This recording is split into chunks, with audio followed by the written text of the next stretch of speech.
When I think about the movies that shaped my childhood, Batman Begins always comes front and center in my mind. Batman is my favourite superhero of all time, and I'm pretty sure that this movie was my very first exposure to the character. I was so young at the time that I wasn't even allowed to watch the Scarecrow bits, which, Probably not very frightening to a guy like you with these crazies. You can't stand it. So when did the nut take over the nut house? They scream and they cry. That's just your day now. yeah, looking back, they're not that scary. Anyways, Batman Begins is often considered to be the true launching of the modern superhero genre. Some consider this moment to be attached to Richard Donner's first Superman movie in 1978. Others, Keaton's first outing as Batman in Tim Burton's masterfully stylish Batman '89, and others will look to Tobey Maguire's Spider-Man or the first X-Men film. And true fans of the genre will look back to 1998's Blade. But really, I think the true launching point was Batman Begins, because this was the movie that proved that superheroes can be taken seriously, especially after the diabolical disaster of 1997's Batman and Robin. I want a car. Chicks dig the car. Hi, Freeze. I'm Batman. Why are all the gorgeous ones homicidal maniacs? Is it me?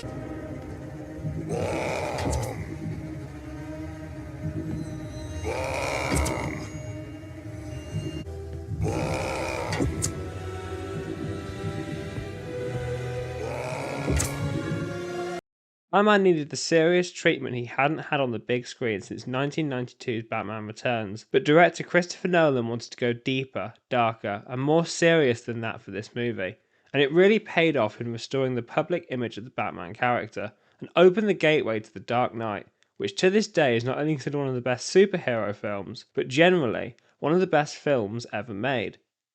But for me, this film's grounded quality actually serves a deeper purpose as to why this film works so well. Because by stripping away the fantastical, the character's writing has to become more prominent. And whilst Batman Begins has some truly great set pieces, such as the tumbler chase, for me, what makes this film a cut above most superhero films is this movie's character work. Now, briefly, for anyone who doesn't know what the hell I'm on about right now, by character work, I mean the way the film's plot handles its characters, both in their believability as people and their journey that these characters undergo. The general consensus I've heard on the internet that prior to Matt Reeves' The Batman, Batman films have failed to explore Batman as a character, with some suggesting that no previous Batman film had Batman undergo a character arc. And whilst I can see this to be true in some of the films, particularly the Burton films and The Dark Knight, where the villains are the ones that steal the show, which is an idea touched upon by Christian Bale himself. Are we in trouble here? Of when Chris and I first sat down, we said, you know what the problem with Batman is that the villains are always more interesting, right? And so Batman actually, he's very close to being a villain himself. So let's never let him become dull by comparison. And unfortunately, I was sitting there going, I'm feeling a little bit dull by comparison because Heath is just like killing this. For me, Batman Begins and The Dark Knight Rises both do provide Batman with clear character arcs. Speaking of, if you're interested in hearing my thoughts on The Dark Knight Rises, the video will be linked above and in the description below. Anyways, back to Batman Begins. For me, this movie has a very clear character arc for the Batman / Bruce Wayne character, and it explores both sides of the character. Well, the three sides, but more on that in a minute. This movie follows the basic archetype of the hero's journey. This is why Batman Begins, and the whole trilogy for that matter, feel extremely timeless, because the themes explored are universal to the human experience throughout time. Batman Begins is 18 years old this year, and yet if it released today, the film would be just as relevant and popular.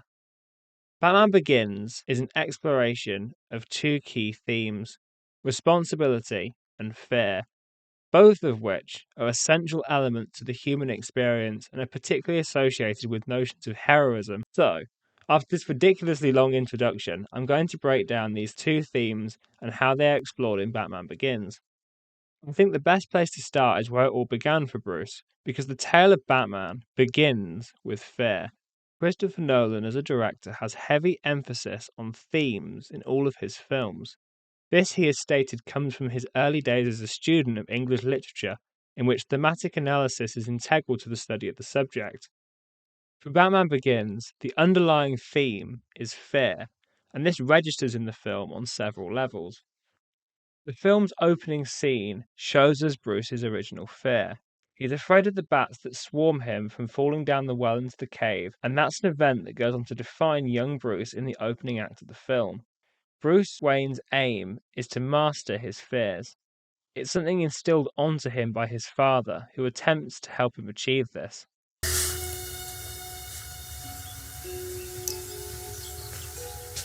The bats again. You know why they attacked you, don't you? They were afraid of you. Afraid of me? All creatures feel fear. Even the scary ones. Especially the scary ones. It's okay. Don't be afraid.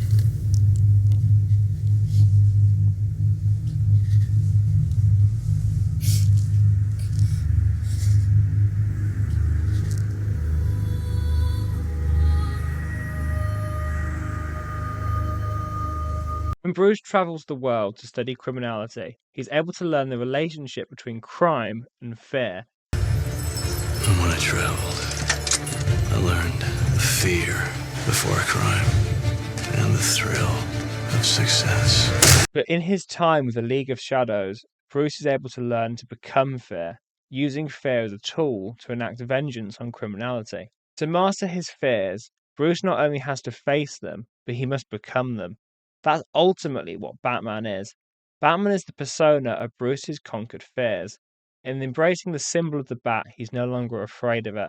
And this is what makes Batman formidable, because Bruce Wayne can be afraid, but the symbol of Batman can't be. This leads into an important element about this version of the character. Who actually is the real Bruce Wayne? This film showcases this character as actually three different characters who inhabit the same person. All of us have different dimensions of ourselves, depending on who we're with, whether it be friends, family, or at work. But the three dimensions to Bruce Wayne feel far more distinct than that. The public Bruce Wayne persona is a ruse, performed with the intent of throwing off any suspicions that seemingly such an arrogant man could ever be a crime-fighting vigilante. The Batman persona is somewhat performed too.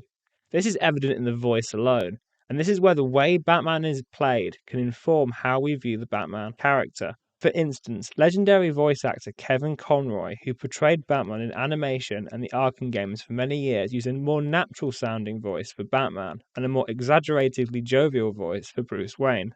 No, I actually did check this against any musical sounds. Computer still can't come close to pinpointing it. Wayne Manor, one moment, please. A call for Master Bruce from a Dr. March. Hey, what's up, Doc? You have bats, Mr. Wayne. Common brown bats. They shouldn't pose a problem. As the weather gets colder, they'll move on. What about the sound on the tape? It's actually two sounds, starlings and brown bats, probably fighting over a nest in your chimney. Appreciate the help, Doc. I'll return the favor next time you're raising funds. Bye-bye. This computer checked that fiber against every animal species known to man. This informs the viewer that Bruce Wayne is the performed and Batman is the true persona. Whereas in Batman Begins, both the public persona Bruce and Batman have performative elements in their mannerisms, which leads to the development of a third persona, this being what I'm going to refer to as Bruce in private. In this trilogy, this is the true character behind the three personas, and this is why I feel this version of the character is considered by many people to be their favourite interpretation, because it bridges the gap between these two extremes and creates a more human character. This is where Christian Bale truly excels in the role, because his performance feels very human. This dimension of the character expresses a wider spectrum of emotions and thus feels more relatable and believable. We see this dimension of the character smile, we see him in despair, and we see him in love. And because of this third, far more human persona, Bruce's journey to overcome his fears becomes far easier for the audience to relate to than if only the other elements of the character were the Batman and public Bruce Wayne persona, as this version of the character actually has a personality that people are able to better relate to. Fear also registers in this film via Nolan's choice of villains. The inclusion of Scarecrow in this film is by no means an accident. I've said before on this channel that each of Batman's villains represent an element of the Batman character himself, which is for me the reason why Batman is the superhero with the best rogues gallery of all time, because his villains each act as challenges to elements of himself. Following this logic, Scarecrow obviously represents fear via the toxin he uses to frighten people, and then it later being used in the film by the League of Shadows in their microwave emitter plot to cover the whole city in fear toxin. Where Batman and Scarecrow differ, however, is that Batman uses fear as a tool to scare criminals in an attempt to stop criminality, a noble cause, whereas Scarecrow uses it for his own satisfaction of watching others suffer in battles against their greatest fears. This is why Cillian Murphy works so well in the role, because he most certainly has the acting chops to pull off a character with such a twisted darkness in him. And fun fact, whilst we're here, Cillian initially auditioned for Batman, but didn't get the part. But Nolan and crew were so enthralled by his performance that they casted him as the villain instead. And this would be the start of the very long partnership between Cillian and Nolan, with Cillian going on to not only appear in the rest of the Dark Knight trilogy, but also in other Nolan films like Inception, and most recently starring in Oppenheimer, with my video on that coming soon. Outside of thematic elements, what else do I love about this film? Quite a lot of things, particularly the casting. Michael Caine as Alfred across the whole trilogy, but especially in this film, was an inspired choice. Alfred is the emotional heart of the movie through his love for Bruce, and this is something that I think has yet to ever be emulated as well again in any other Batman adaptation. The Wayne legacy is more than bricks and mortars. I wanted to save Gotham. I failed. Why do we force? So that we can learn to pick ourselves up. You still haven't given up on me. Never. Similarly, Morgan Freeman brings a charming presence to this film as Bruce's tech guy, Lucius Fox, who feels very similar to the Q character from the Bond films, which is no surprise as Nolan has gone on record saying that he's a very big James Bond fan. Likewise, Gary Oldman and Liam Neeson deliver excellent performances as always. Another thing I adore is Nolan's desire to keep as many things as possible shot practically. There were a lot of location shoots for this film, and the scenes that weren't were actually built in studios.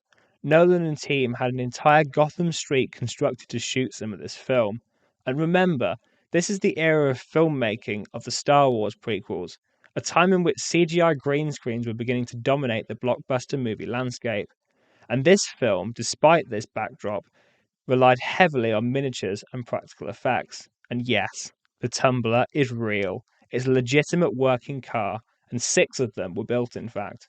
For me, this movie is pretty much perfect. There's only one thing that I would change, and that's the fight scenes. In my John Wick video, I discussed the art of good action cinema, and unfortunately, Batman Begins suffers from what I call early 2000s shaky cam syndrome. I think it works very well for the dockyard fight, as that's supposed to be seen from Falcone's perspective, and therefore should feel more chaotic and confusing. But in terms of the fights later in the film, it is a shame that they shot it in a way that we couldn't see the action properly, especially as this is a ninja-like Batman. Like, come on bro, don't give me Ninja Batman and then not let me see him do the ninja stuff. I also really like Gotham in this film. Whilst Matt Reeves' The Batman takes the cake as the best Gotham City in a live-action Batman film, I think the Gotham of this movie is a close second. As the trilogy continues, Gotham gets progressively less grungy, which is done to show Batman's efforts at cleaning up Gotham, but it loses the essential fibre of what makes Gotham different from New York or Chicago, and for me, that is a shame. The film also has an excellent score, composed by Hans Zimmer and James Newton Howard, and every time I hear it, it really just brings back wholesome memories of watching this film over and over again as a kid. Before I go, there's one more element of this film that I'd like to touch upon, and that's the theme of responsibility. Your parents' death was not your fault.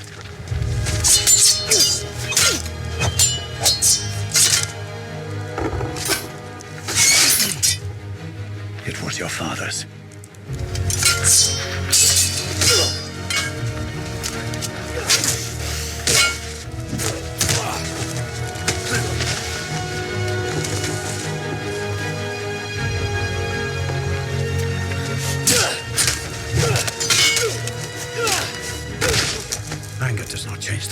your father failed to act. The man had a gun. Would that stop you?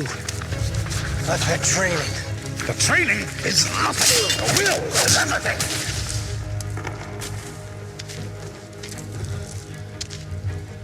The will to act.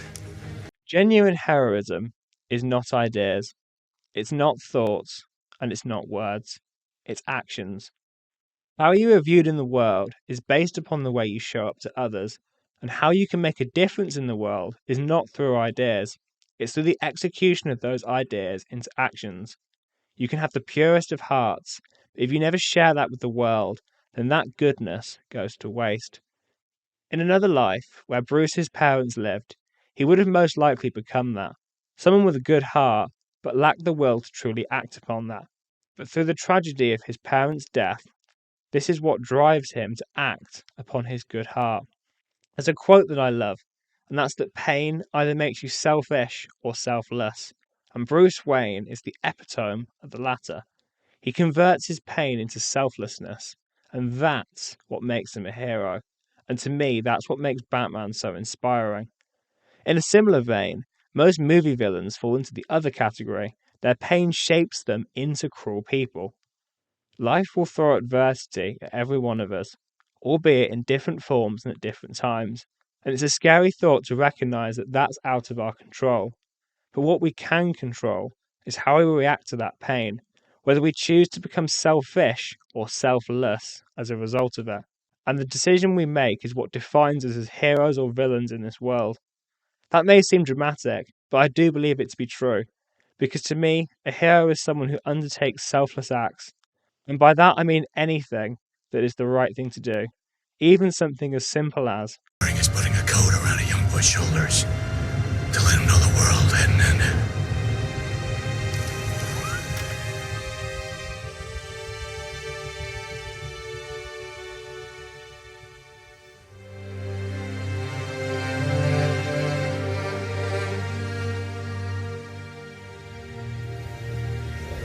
So that's the thought that I'll leave you with today.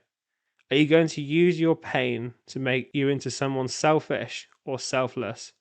Because it's not who you are underneath, it's what you do that defines you.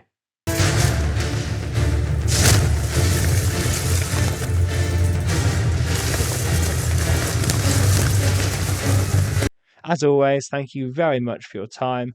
Apologies this video is a bit later than planned, but I hope you enjoyed nonetheless, and stay tuned for more content coming soon. Bye!